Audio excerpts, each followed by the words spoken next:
So, hello everybody. This is Dr. Mamigani speaking from Switzerland. Welcome to our session of the Virtual Global Spine Conference. I'm very happy to have Dr. Dipankar Singh again from New Delhi in India. He was once here this year, 6 months ago, with a terrific session about intradural tumors. And he is really impressive. Perhaps you know him from social media, from Twitter as well. Tonight he will present us amazing cases from C1, C2. Dr. Dipankar Singh Mankosia is a neurosurgeon, and he works in New Delhi, and he does cranial and spinal surgery, and he's an expert in spine surgery.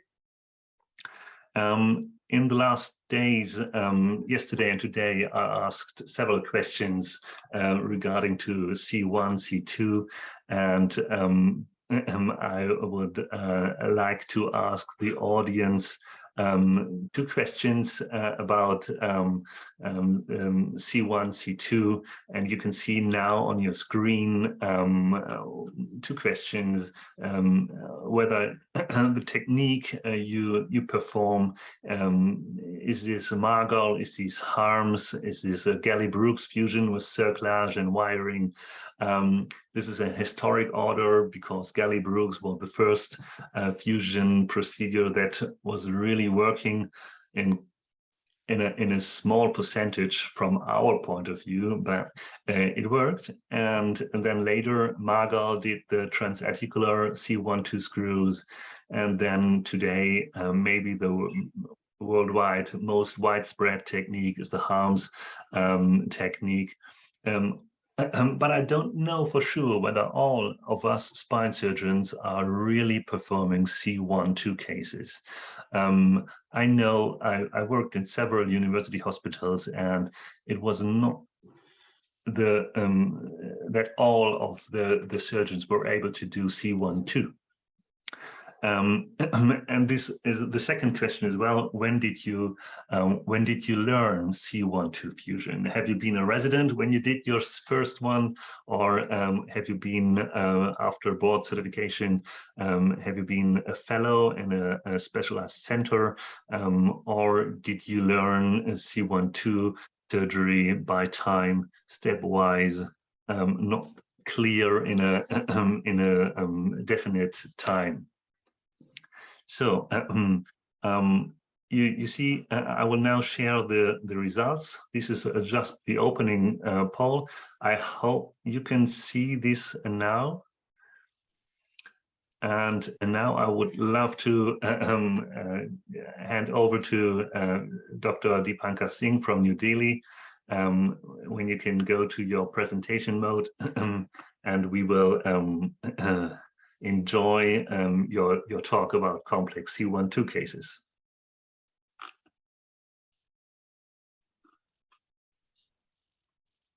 Shall I start? Yeah. Dr. Singh, can you go to the presentation mode? Yes. Is my screen visible? The screen is visible, yes. Okay. So, good evening, dear all. Today I shall present a very unique cases of CV junction anomalies, fractures, some POTS disease. So these cases are always unique cases. These are a surgical challenge for spine surgeons. Our aim should always be to fix C1 and C2 when it is feasible.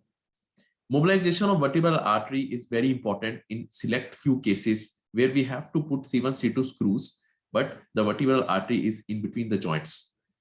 We should be very well versed with the versatile screws which are available in our armamentarium, like C1 little mass, C2 pars, C2 pedicle, even facetal screw, condylar screw, I would say, and the laminar screws. Use of microscope is of paramount importance in these type of cases because we have to deal in an area where vertebral artery injury can be catastrophic for the patient. Meticulous planning is the key to operate these type of cases. A bailout should always be ready in case if there is a vascular injury, which is a possibility in these type of cases. preservation of mobility is very important, because if we use C1 C2 fixation, then the neck mobility is preserved for the patient. I have done all these cases under X-ray guidance. So I will be presenting many unique cases, diverse pathologies today. So case number 1. So this is a case of a mobile atlantoaxial dislocation. He is a 12-year-old child. He presented with quadriparesis, and you can see on the MRI, there are cord signal changes already at the CV junction. This is the second image in my presentation here, is showing a mobile AAD with atlantoaxial dislocation. Okay, so in this case, the child already had symptoms, so I planned a C1 C2 fixation. This case was a challenge as the age of the child was 12 years. So I used traction in this case, around 5 kgs weight. Intraoperative reduction was performed. I was able to open the joints completely, and the C1 C2 screws were placed. I always make it a point to put longer screws, as I feel that they give a very good intraoperative exposure for the surgeon to maneuver the joints and to align them. So I put long screws always. So you can see what I did. I put C1 screws and C2 pedicle screw, and I am showing the axial, coronal, as well as the sagittal images. The complete reduction of this deformity has been done, and you can see the post-op. You can see how the alignment has been achieved, and a complete fixation has been done. The patient improved significantly after the procedure. So this was a case of mobile AAD with os odontodium in a 12-year-old child.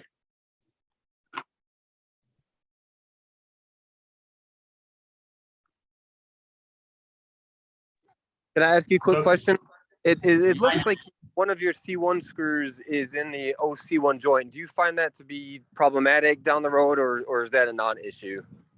It's not. It's actually, I had a great scrutiny for that. It was looking like that, but you can see the axial scan. It was not. It was done perfect. See here. So it was done nicely. You can see the axial image. I will pause it here, and yes, here. It was not an issue. The patient did not have any complaints. But this is an important question you asked from the start, Michael. What is this? I think maybe everybody from us sees the tip of the screw sometimes in the OC joint. Does anybody have follow-up patients with the C0, C1 osteoarthritis due to this? Or is this always asymptomatic? I would love to hear your experience from the audience. By the way, Dr. Singh, can you go to the presentation mode? Yeah, next case.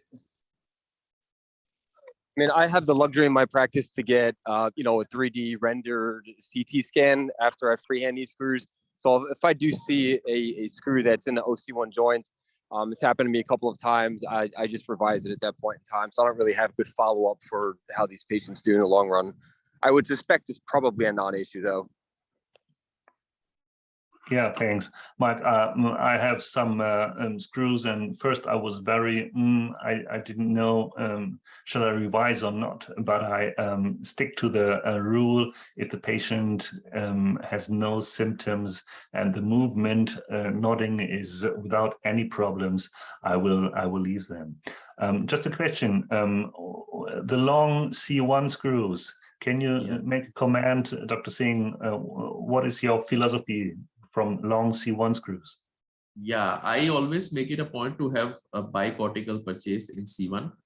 I aim for a bicortical purchase. With that, I mean the long C1. It's like that. It gives me a more freedom to distract and do the maneuvers to reduce. Okay, so bicortical. Yeah, my aim is bicortical in majority of the cases. It's my aim. Okay. Do you see many of odontodium in India, in New Delhi? Because it's rare. I can see maybe every 3 or 4 years I have a case. It is common. I have operated many cases. Oh, thank you. And you're doing pediatric and adult, Yeah, so they come yeah, at any age to you. yeah, yes. Okay, thank you. So I'm looking for the next case. So this case is a second case. So this is a 60-year-old male patient. He presented with severe quadriparesis. He had an atlantoaxial dislocation as well as basilar invagination. So in this case was the unique challenge for me, as there was occipitalization of C1 bilaterally. So in this case, I had to mobilize the vertebral arteries a bit to perform a successful C1 screw. I put the C1 screw and the C2 screw, and intraoperatively I used some distraction maneuvers to achieve a complete reduction in this case. There is always extensive bleeding when you are working around the C1 C2 joints. So I use flow seal in this case, gel form, a meticulous reduction under microscope, and placement of the screw. So this case, I put the C1 C2 screw, and then I have a good outcome. You can see the sagittal scan of the same patient, which is having a complete reduction. So this case was also unique because he also had a C2 C3 fusion, which was congenital, and a complete reduction was achieved. Patient had an improvement which was noticed even immediate post-operatively. So this case is unique because in occipitalized C1 also we can attempt a C1 C2 fixation, which was attempted in this case, and a good reduction was achieved. And he was in a collar after a surgery for a couple of weeks or month? I give a collar to the patients when they are mobile, only more, because I have seen many complications with this collar. So I don't give it for I say that they should wear when they are walking, not otherwise, like 24 hours a day, or maybe I tend to avoid a bit of collar. I have fixed it. I use an extensive amount of bone grafts, so I avoid. Okay. Dr. Singh, can you just make a comment? How do you do the reduction? How do you distract C0, C1, or C1, C2, and how do you mobilize the vertebral artery? Yeah. So the first thing is I don't put traction. I immediately, but I open it. I open the patient. I apply the tongs, but I don't put the weights. If intraoperatively I see that there is a need for weight, then I put the weight and put it in increment. I increase the weight slowly. Like I start with 5 kgs and maybe go up to 10 kgs. So this is step number 1.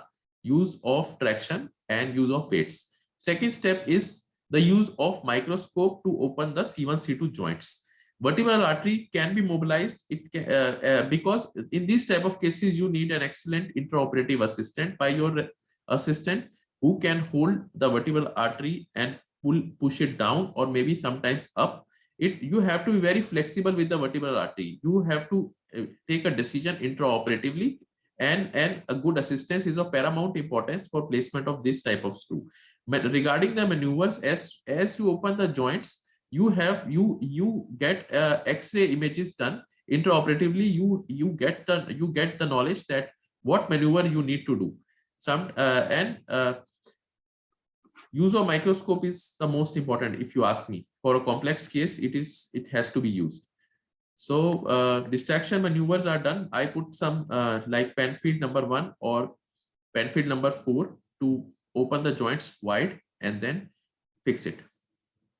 So the assistant is retracting the vertebral artery, and you drill, you find Yes. the entry point of your screw, Yes.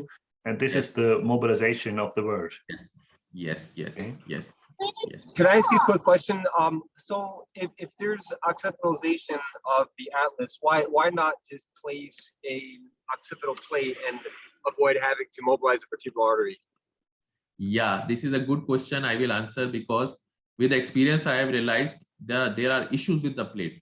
See, the plate is put on the occiput. I have seen many cases which have come back with the plate being coming out. Another issue is if the patient is of not good build, you don't have the muscle mass to cover the plate. So I have seen these complications which are not seen with this C1 C2 fixation if done. So I don't support a use of occipital plate in my practice now. And another issue which I have seen is the patients who are bed ridden, they have the bed sores in the occiput, because majority of these patients are not having good power. So they have macerations, and that is why I totally avoid the plates now. In my experience, it should not be used.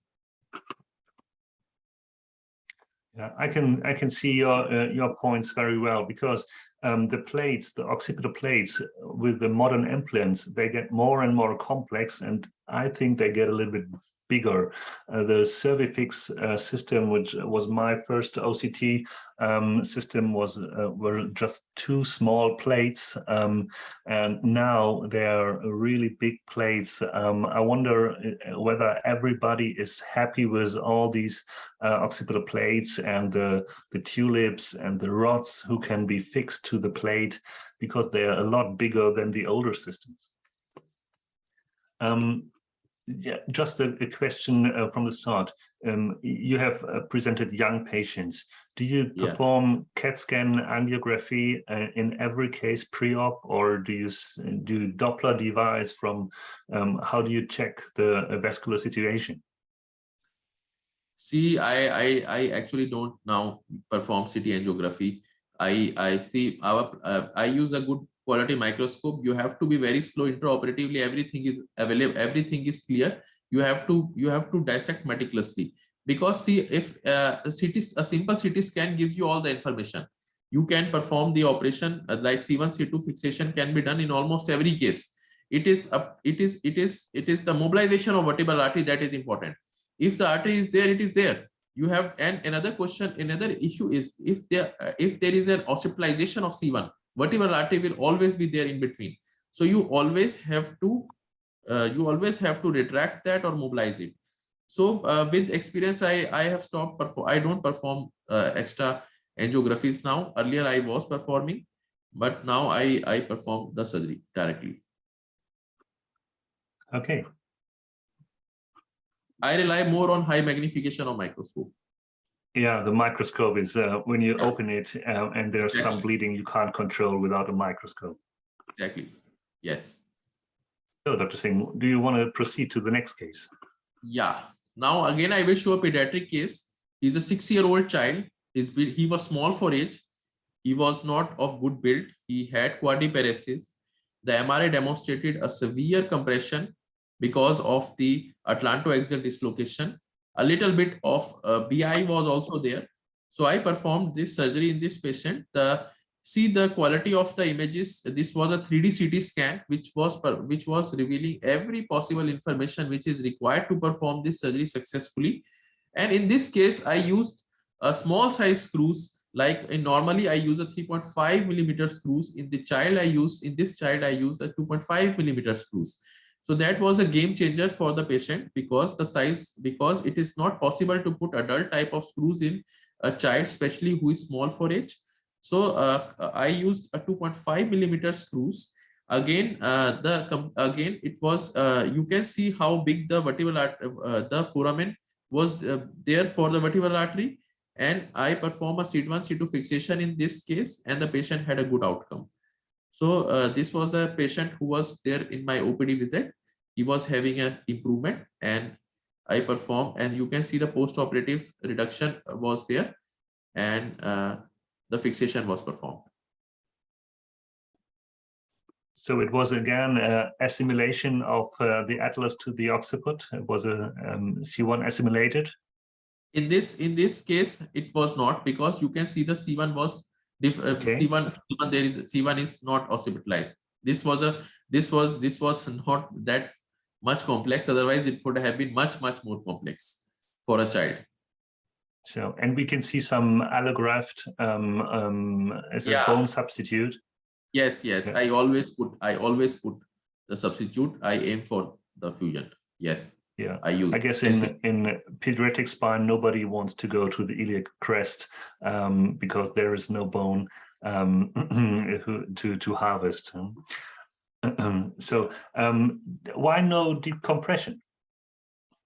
See, again, I've changed my philosophy.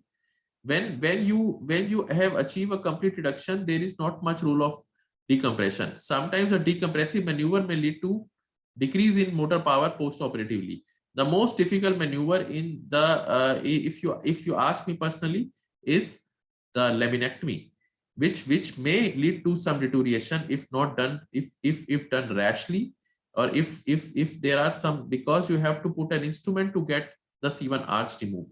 So I now don't, I favor a reduction rather than posterior decompression. So my philosophy now is to reduce it. If I am able to do it nicely, then I sometimes don't do posterior laminectomy. I just fix it. So, and do This you I have do done from some, my experience. Michael? My question was, so you do post-op imaging with MRI to see whether there's an ongoing compression, or do you just observe the clinical follow-up? Yeah, I just observe the clinical follow-up. That is the most important. I get a CT scan because I really think in CV junction, it is the CT scan which is more important. It gives much more information about the anatomy of the joints, the reduction which is achieved, and the clinical outcome is the most important. If the patient is having significant improvement, see these patients improve significantly within weeks time if these procedures are done properly. This patient had an improvement. Dr. Singh, may I ask you, can you just wind forward to the mid-sagittal CAT scan so that we can see the amount of reposition? Because I think this is very, very interesting. So you can just measure intra-op the AAD, ADI, and when it's good, then you can say, okay, no decompression. But if you can't reduce the position C1, C2, I guess you will go for decompression. Definitely. I always, my philosophy is the same, because if there is in this case, you can see there is almost complete reduction of the deformity. So there is not much role of a posterior decompression, because you have done a good job. You have reduced it completely. So you stop here. That's it. Okay, thank you. This is really interesting. I have never performed a C1, C2 fusion surgery in a 6-year-old. What kind of screw? You mentioned the diameter, but who provides these screws? Is there a company, or is this a standard system for you? Yeah, it's a company. These screws are made in our own country only. Now we are using because sometimes these are rare 2.5 mm is a rare screw. We have to tell them to arrange it. They arrange it. Yes, we have done many cases now. Okay, thanks. I would love to that the audience writes down what is the smallest screw from the diameter into the chat box, because for me it's 3.5 millimeters. For me, it was 3.5, but when we had started getting a pediatric patients, I shifted to a smaller 2.5. It works fine. 2.5. This is really amazing small. So, Dr. Singh, the next case. So this case is extremely challenging. This case was extremely challenging for me. She was a 7-year-old female patient. She had a CV junction tuberculosis. So I did not get a very good preoperative imaging, but you can see this case was unique. She had a complete erosion of the dens. She had a disease in front of the cord, which was compressing the cord significantly. There was some disease posterior to the cord, and there was what you call as a Koch-Robin deformity. There was a rotatory subluxation. This subluxation made the case more challenging. So how will you manage this type of case? So in what kind of condition is a 7-year-old with a POTS disease with tuberculosis? Yeah. Was she fine, or was malnutrition? Was she really? Yeah, every patient who is having CVJ POTS usually is malnourished. Some are not, maybe, but she was small for her build. She was small for her age. So usually I learn from all colleagues from India or Pakistan that medical treatment is the key. But in this situation, did she have a neurological deficit? Yes, she had neurological deficit. She was having difficulty in walking. It was a progressive disease, and the scan was really scary. So, shall I present the solution? No, I would love to hear whether it is possible to make it conservative. Professor Baeza from just has written in the chat box, maybe medical treatment and immobilization, external immobilization, or a halo fixation. Do you think this is an option? See, it's my personal opinion. I have stopped putting patients on halo. It's very cumbersome for the patient. It's you have to wear a brace, so it affects your lifestyle. So I have stopped using halo. I now, if the patients have severe deficits, like in this case, I keep many patients conservative also, but this patient had deficits, and this patient had a cord compression which was very severe. So I performed surgery in this case with good results. So medical management is key for these patients. I totally agree with that. And in fact, I give anti-tubercular therapy to all these patients for an extended period, including injections, streptomycin, which I use. So the plan, it's totally correct that medical management is a key here, but surgical plus medical. If you ask me, my take is surgical here plus medical management. Okay, and the rotatory subluxation, was this a fixed subluxation, or was it just in the imaging? Was she able to rotate the head? She had extreme difficulty rotating the head. We had a suspicion clinical also, but you know, this type of rotation abnormalities are very difficult to reduce, and I had a great difficulty in reducing this type of deformity. So it was reduced quite a bit. See, complete reduction is not possible, but we have to try to reduce it to an acceptable level. So okay, yeah, then we would love to see your solution. Yeah. So what solution I performed? I performed a 2-stage surgery in a single sitting. Means first the patient was taken in a supine position. I removed the compression which was dangerously compressing the cord. In this case, I performed the extrapharyngeal approach. I am not a big fan of transoral procedures, so I performed the extrapharyngeal approach, and I could easily reach that intended target here, and I removed all the mass which was there. You can see the amount of mass that has been removed by an extrapharyngeal approach, and then I took the patient in a prone position, and I performed a C1-C2 fixation for this patient. I used a traction, weight, intraoperative maneuvers which I have told you, and joints were open completely. C1, C2 was mobilized, held, and intra-op X-ray, under X-ray guidance, it was fixed. So this is the scan which I am showing for. You can see the third image. You can see the amount of subluxation the patient had. I also have put a 3D video. See, I am pausing the video here, so you can see the amount of subluxation this patient had. It was a totally subluxated joint. And the solution is this: I perform a C1 C2 screw. See, I told you I put a longer C1 here screw, and then a C2 screw. And you can see I put a lot of bone chips there at the point where I have removed the mass, that is the tubercular mass, and the patient had a good outcome after the procedure. Was there any destruction of the lateral mass of C1, or was the pars, the isthmus of C2 involved in the infection, or was this a good bone stock? It was a good bone stock. The patient was lucky. There was more involvement anteriorly. Surprisingly, there was not much involvement posteriorly, and there was not much erosions. All the bone points were visible. So I could put the screw, C1 and C2. I did not have a difficulty in putting them. Yeah, and Dr. Singh, can you just describe the consistency of the infection? Because this is not an infection, not pus. You can where suction is possible. This is caseous infection. Can you?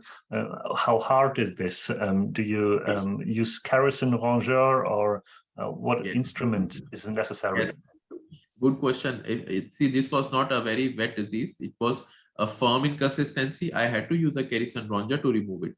I had to use biopsy forceps, kerosene rongeurs, some pen fields to mobilize the mass and then remove it. Suction was, this mass did not come in suction. It had to be removed piecemeal, slowly, and it was a gratifying procedure. If you ask me, I could remove it completely anteriorly, satisfactorily.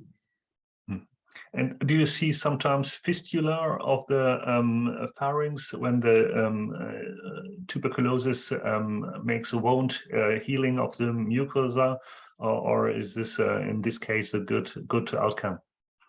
The patient had a good outcome. All the medical management is the key. As I told, you have to hit this disease hard with anti-tubercular drugs, which have to be given in the post-op and continued for an extended period. Fistula happens when you don't give medical management, then these complications can happen. Yeah. So they stay how long in hospital? If everything is fine, I discharge them by day 5. Day 5, and the control, the medical treatment, the compliance of the family, of the kids, you can trust that the medication is taken in. Follow-up is very strict. Every month, one follow-up, sometimes twice a month, and we get a liver function test done routinely at 2 weeks interval. So, and quadruple therapy in the beginning, and then later 3 or 2. Yeah, this is a trick question. If you ask me, I hit it hard. I give 5 drugs, and I give then 4 drugs for 2 years. So this I learned from my experience. You have to change some ideas.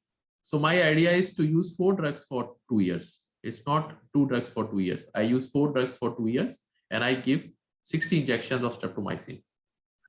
Okay, I will talk to my infectious guys. They will love to hear this. This I learned from my experience, because patients were not getting cured with 2 drugs, and so I give 4 drugs now, and the results are much more better. Rather, I would say this was a comment made by someone that conservative management, yes, but with 4 drugs. I give 4 drugs, and I am seeing a difference in the results. Okay. Thank you. Dr. Singh, there's a question from the chat box. Dr. Birchuk, who's a very loyal participant, asked whether you could have used a lateral approach to C1-2 instead of going ventral anteriorly. Do you think that this would have been an option? I use a lateral approach only. This is extrapharyngeal approach, is a lateral approach only. We give incision laterally. It's not a transoral. It is extrapharyngeal. I have not opened the pharynx. I just retracted. Okay. So like in ACDF, you go extrapharyngeal. Yes, exactly. It is like an extended, it is incision is higher. That is the only difference. It's like ACDF only. Yes. Okay. With an ETN colleague, or do you do it on your own? I do it on my own. Okay. Dr. Salvi always recommends to take a colleague from ETN. It makes it easier for us orthopedic surgeons. Yeah. So next case is another unique case I will show today. So this was again a pediatric complex CV junction anomaly. So I will first concentrate on the pre-operative CT scan. See, the good quality CT scan was done. It was a 3D scan. You can see how there is subluxation. There is total subluxation of C1 over C2, and the patient had a Koch-Robin type deformity. On one side, there was alignment of C1 over C2, but on the other side, that is on the other side, there was a complete subluxation. The space for the cord was too narrow. That made the surgery very challenging. So again, in this type of case, so how will you manage this type of case? Yes. this is a nice situation. We see a huge gap between C1 and C2 unilateral on the right side, isn't it? Yes, that is correct. Can you again go a little bit through the images so we can have a complete? I am playing those images, and you can see how.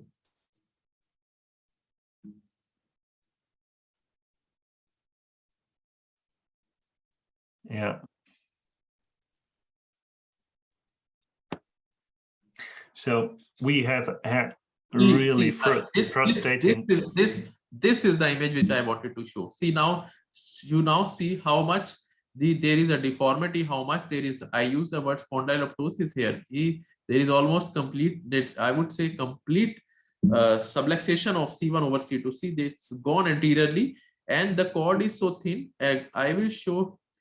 I will show a shot of this from above. See now here you can have an idea of the deformity here. The space for the cord is just this. It is C1 has gone totally anteriorly over C2. So this is the image which I wanted. This is the shot which I wanted to show. The space for cord is very thin, and there is a complete subluxation of C1 over C2. So how will you manage this case? So this is, we have had very frustrating results by external immobilization. When we try to reduce it and to hold it with a halo fixation in kids, we will see a really rapid deterioration, and the situation goes into subluxation again. So I don't do surgery in kids. But the centers I've been there, we were always struggling to go to the operation room with the kid, but in the end, it all ended up in a C1-2 fusion. Yeah, so this case was extremely challenging. I get a very good 3D scan of this patient, so I had an idea about the challenges which I would be facing in TROP. So it was a difficult reduction. And my aim was the patient should not have any fresh deficits after the surgery. That is of paramount importance here. Even if you fix it in situ and the patient don't have deficits, it's a good job, I would say, because the point is that if with this type of deformities and with this type of narrowing of the spinal canal here, the child will have so much deficits if surgery is delayed. So I perform a early surgery for these patients, and I could perform a C1 C2 screw in this case. I used distraction maneuvers extensively in this child, and the C1 was aligned over C2 properly, and the C1 subluxation was reduced by the distraction maneuvers. See, blood loss is a very important issue in these type of cases because you have to open the joint completely. He is just a 5-year-old child. So that makes the surgery very challenging. The young age, the bilateral opening of the joints, this deformity, so everything makes this case challenging. So I performed the C1 C2 fixation for this case. This is a nice video which I am playing here. You can see the amount of bone graft which I use to achieve an extensive. You now concentrate on the post-operative scan for this case. See how the screws have been placed, how much amount of bone graft has been done, how much alignment has been achieved. I just showed the preoperative scan just few minutes back, which showed a space for the cord, and see here it has improved so much. It has almost come to near normal. The bone graft has been placed extensively, which will cause the fusion, and I perform a C1 C2 fixation in this case. The post-operative CT scan also demonstrated a good screw placement. So you can see here the screws here. He is a 5-year-old child, and a good reduction which I achieved. So the patient did not have any fresh deficits after the surgery, rather there was improvement. So this case was unique and challenging for me. That's a great case, great result. I'm just curious, what kind of tools do you have in your toolbox as far as performing these distraction maneuvers that you're referencing? Yeah, actually I use Penfield number 1, Penfield number 2, a soft chisel which is small in size, can also be used. I use it routinely. I open the joints massively. I open it completely. Only then you can distract. If you don't open the joints or open it half-heartedly, then you cannot use any distraction maneuvers. And the assistance by an assistant is of paramount importance, because you need a 4 hands to do these cases. 2 hands cannot do this case. It is my opinion, which I have learned over the years, that good assistance is of paramount importance. Otherwise, it will be not a. You will struggle with opening the joints only. That Do you will be a routinely game pack the changer. joints? Yeah, I'm What? curious. Do you routinely pack the joints afterwards? Do you put like BMP or bone chips in there? No. I have stopped using cage. Previously I was, but now I don't. I just put bone graft in it. That is the these artificial bone. That's it. No cages are put here. I have not put in any of my cases. I think this is a really good topic, because in the last years, in the last 2-3 years, there were implants and bone grafting into the joint. And I asked my teacher, Professor Jeanneret from Basel, who worked with Margal by himself, and he mentioned they did over thousands of C1-2 fusions in 20-30 years. They never grafted the joint, and they have never thought about it. He admitted, and he said it's not necessary. I would love to hear your opinion about grafting the joint C1-2 in the chat box, while we can listen to the next case. Thank you, Dr. Singh. So this case is another case of port spine. I will show now. 35-year-old female patient presented with CV junction port spine. You can see she had a deformity here. She had an atlantoaxial dislocation. She had a basilar invagination, and on top of it, what makes the surgery more challenging is the erosion of the lateral mass of C1 and erosion of the C2. So on one side, that is on the right side, there was erosion.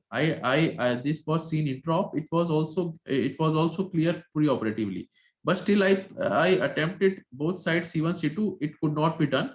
So I give a solution here for the case. What I did, so in this case, I could perform a C1 C2 on C. The post-operatively, how much reduction in deformity has been achieved? Near total reduction has been achieved in the basilar invagination, which was there preoperatively, and in this type of case, I just reduce, I fix it, and I fix the spine, because as you know, TB is a medical disease. Even good in situ fixation, if done, and good medical management, the patient will have a good outcome. So in this case, I had to perform a C2 sublaminar screw on one side, and this is a laminar screw which I placed in C2, and on one side I put a C2 C3, and on one side I put a C1 C2. So this and the deformity was reduced, and it was the anchor points were not available on one side in C2 and C1. So I performed this versatility, and the patient had a good outcome after the surgery.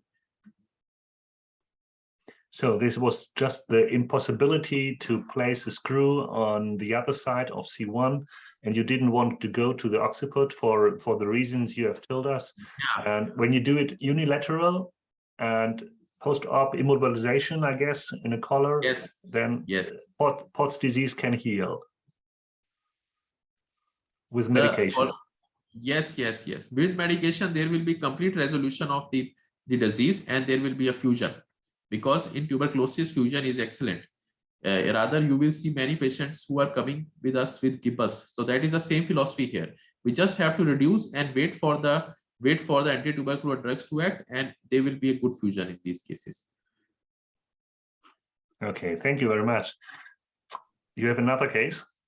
Yes, I will now. This time it is this is a case of a 35-year-old female patient. She presented with atlantoaxial dislocation, and in this case also, I would show you what was the difficulty was that I had to mobilize the vertebral artery. The vertebral arteries were in between, so they had to be mobilized to place the C1 screw properly. And in this case, you see there was placement of C1 C2. See here, Now you can see this is the image here. See, you can concentrate on the sagittal image on the second row. There was occipitalization of C1. So that makes the case more challenging. If it would have been a simple atlantoaxial dislocation, it would have been a straightforward C1, C2 fixation. But this case was extremely challenging because there was an occipitalization. So I had to perform C1, C2 fixation in an occipitalized C1. I put C1 screw. This screw is not easy to put and is a risky fixation. But the reasons I told, that it actually helps the patient because I have more control over the reduction. You can see the sagittal scan, how good reduction has been performed. And I use long screws always. They always help me. And you can see now here, there has been, concentrate on the sagittal scan, a complete reduction has been achieved. Atlantoaxial dislocation has been reduced completely. There was a bit of BI also, that has also been completely reduced. This image is like a normal person's scan. The patient had an excellent outcome after the surgery. So this case is unique because in an occipitalized C1 also, C1 screw can be put and reduction can be performed. Like I am demonstrating in this case, a complete reduction was performed. So the intra-op fluoro, the lateral fluoro, this is your most important imaging. Do you think there would be a benefit of any 3D scan or intra-op CAT scan, or do you just say intra-op fluoro, that's most important, easy to get, universally available in every country? Yes, this is a question. See, there are the two aspects. If you want something more, then it is NOR. CT scan will definitely help because it will be, you will be sure that you have completely reduced it. But the thing is, you know it on an X-ray also, whether you have reduced or not reduced, you know it on an X-ray also. So yes, intraoperative CT scan will confirm the findings, which will otherwise would have been done post-operatively, and screw placement would be better if you ask me. It can be put perfectly with the intraoperative image guidance, but I have done all these cases under X-ray only. So these cases can also be done under X-ray. That's it. Thank you. You have another. Next case is more complex than this case. This is a 35-year-old male patient this time. You can see the amount of atlantoaxial dislocation this patient has. The cord is extremely thin. It is like a papery thin cord, and he is also having a basilar invagination. So this case was a challenge because of all these type of issues. So in this case also, I was able to reduce it completely, and you can see how this deformity has been reduced. So this patient also had a good outcome. The maneuvers were used, and the reduction of the deformity was achieved in this patient. Was there any rheumatology disease like seronegative or seropositive arthritis?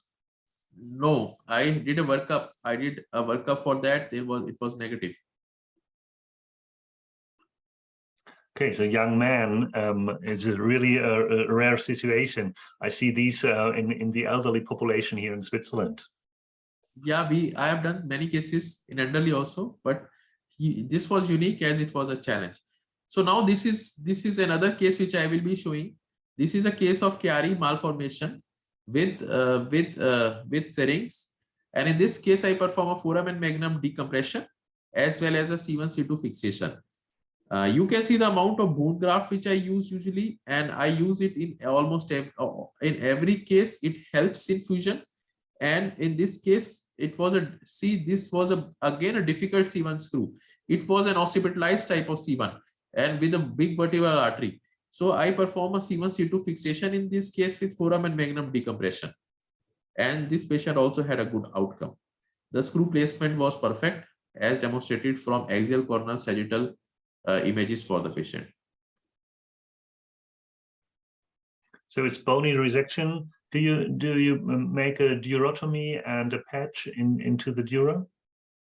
No, it is a bony FMD, foramen magnum decompression. It's a bony. I have changed my strategy now. I do a foramen magnum decompression along with C1C2 fixation, and it works. Okay. May I ask you a question? This is a bone graft. This is a, I guess it's an allograft. You place it. Do you use biologicals like BMP or DBM or any other stuff which the industry pushes a lot? No, I have never used BMP in any of the cases. I don't use it. These are just bone granules, and in my experience, they work fine. I have also started using gentamicin beads, which also have which have an added advantage of antibiotic properties in that. So I use beads as well as bone graft, but never BMP in any case. Okay, thank you. So next case is now this type of case is a C2 fracture. This is a odontoid tip fracture and the patient is having a cord contusion here. So in this type of case, anterior surgery is not possible. We cannot put anterior odontoid screw for this case. So this case, we should the surgeon's armamentarium, so C1C2 fixation should be in surgeon's armamentarium. This case has to be done posteriorly. And again, my strategy was the same: open or reduction, as open the joints, put the screws under vision, and then close it. So this was a case of odontoid fracture, which was managed with a C1C2 fixation. It was the post-operative scan was gratifying. See, now you concentrate on the post-operative sagittal scan, how nicely the deformity which was at the tip has been reduced. It is like a normal scan now. So that is important. Under fluoroscopic guidance, you can see where at how much distraction and how much maneuverability that there is a complete reduction. I see that, and at that moment I tighten the screws. That is important for these type of cases. Reduction, and at that moment tighten the screws, the innies. So that is how I manage these cases. Have you ever removed the implants in a case of odontoid fracture where you didn't fuse, where you just made a stabilization until bony healing of the odontoid process is visible on CAT scan, and to release C1-2 and to allow more movement? I check these patients in OPD basis, and I am very much amazed when you put a C1-C2 screw, the joint mobility is not much restricted. The patient is having full mobility. Rather, the patients don't come with these complaints that the restriction of my mobility is there. So I have never removed the implant in the cases where I have never electively removed an implant. If the question was like, I have never done an elective removal of implant in C1-C2. I just do the surgery, and the patients don't have these complaints that the joint mobility is restricted too much. Yeah, I love this solution so much because 50 years there you can discuss a lot whether a screw fixation from anterior is possible or superior or posterior. I asked the audience on social media, on Twitter, whether C1-2 fixation is always a complex surgery. I learned C1-2 fusion surgery in odontoid fractures because this is the most common condition where the patient comes to us, to our hospital. And we have seen many happy patients with loss of range of motion after the fixation, but they were still able to drive a car, they can watch tennis, they have still a good life. I wonder what is the benefit of anterior screw fixation when the revision rate is so high. Do you think that revision rate is present in your experience? How often do you have to revise your constructs? Because in Switzerland, this is one of really a safe surgery. We revise only 1 of 100. Yeah, so the philosophy is like the anterior screw is a risky. It has to be done perfectly. I've seen sometimes it was not done. Intraoperatively there were some issues.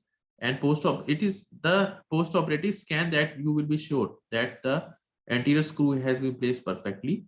And sometimes even after that you need a posterior fixation. So I tend to favor a posterior fixation now, because it's my personal opinion. I am tilted more towards the C1 C2 fixation for odontoid fracture, because sometimes I will show now 4 or 5 cases of odontoid fracture only with different angulations, different deformities here. So the revision rate is a big question here. So I perform a posterior surgery and there are no revision rates. If done nicely, so it is a one-shot surgery and you don't even bother about anything. So that is a benefit here. So I am tilted towards a posterior approach for a odontoid fracture. Adelante. Okay. Shall I present the next case? Yes, please. So again, this is a odontoid fracture. See how badly this segment has fractured.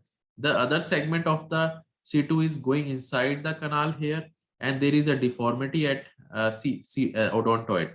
So again, this case is a contraindication for an anterior approach. If you ask me, the fracture line is oblique. There is a overhang posteriorly. So these both cases and only we manage posteriorly. So in this case, the strategy was same, to put a C1 C2 fixation here.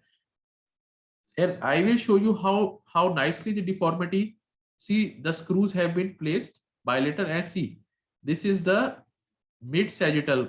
This is a sagittal cut. The overhang also has just vanished and a complete reduction has been achieved. So this is the beauty of a posterior approach. You can actually maneuver the segments. You can mobilize the segment which has the odontoid is fractured and it is left the body. So you can tilt the body to be aligned with the odontoid. So that is a beauty. If you ask me for a posterior approach, the alignment of odontoid over the odontoid with the body, that is best achieved by a posterior approach. You can use different maneuvers. You can use traction. You can use intraoperative maneuvers to have an excellent outcome in these cases. The deformity here, the fracture segment was mobilized here and a complete reduction was performed. The patient had a good outcome. Dr. Singh, what day, post-op day, do you do a post-op CAT scan? Yeah, I get it immediately after the surgery, like the first day only. Yes. So the patient is awake or still sleeping? All patients, my aim is extubation after the surgery. Okay. I aim for that. That is the best thing that can happen for the patient. Earliest extubation. That is after the surgery extubation. It is very risky to keep these patients intubated, and you don't know how much deficits they have. So I perform an early extubation for these patients. I favor it. Thank you. So this is another case of a C2 fracture. See, this is classical teaching says that it is another contraindication to place a screw here. Yes, I am not saying it cannot be placed, but I am saying just it is difficult to place a C2 anterior screw, and yes, it can be placed, but the chances of a revision are maybe very high. An experienced surgeon can put a screw anteriorly in this case also, but chances of revision may be high. The purchase of the overhang odontoid may be less. So in this case, I offered this patient a posterior approach and it was done. And you can see the C1 C2 fixation was done, and you can see the alignment. See, I have paused this video here and you can see the alignment, how nice alignment has been achieved because it was checked intraoperatively using X-ray guidance, and the alignment was perfect, and then only the screws were tightened. So this is another versatile C2 fracture in which a good outcome was achieved by a posterior approach.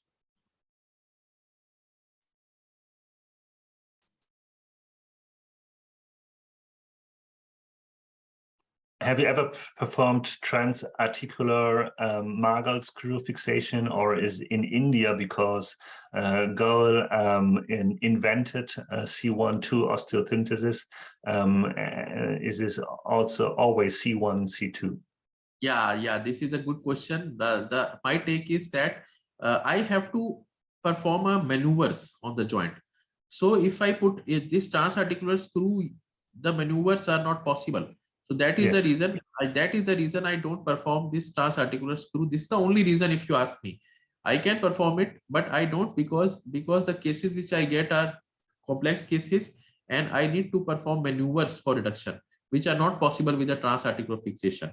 And again even in this case, yes, this the transarticular fixation is a good option, but only in select few. Like intraoperatively, there is reduction of the deformity by without the maneuvers, like with extension, etc., and then you put the transarticular screw. That is a good option. But for these cases, it's not. I don't think it's a good option because I am using maneuvers to mobilize, maneuvers to align the deformity. So I don't use transarticular. That is the reason. Okay, thank you so much. Dr. Deepankar Singh is in New Delhi, and for the audience in New Delhi, it's now 4:30, and we have already heard your fantastic cases for 60 minutes. Thank you so much for showing your is always complex. It's yes, when I see your cases, this is really challenging. This is far beyond the classic, the standard C1-2 fixation. And after your talk about intramedullary tumors and now these C1-2 fixations, I'm really impressed by your experience, and thank you very much showing your cases. We learned so much. It's an honor to present at the Virtual Spine Conference. I'm honored to present my work. Yeah, and we are really lucky having you here on this session. So next week, I think we will hear again some cervical cases, trauma. Please follow us on social media, on LinkedIn, on Twitter for the next week's session. And wherever you are, whatever time you are in, have a nice Friday or have a nice Thursday evening. And thank you very much. Namaste. For joining us on this virtual Global Spine Conference. I really appreciate everybody from you, your attendance, and thank you, Dr. Deepankar Singh, and goodbye to New Delhi. Bye-bye. Good night.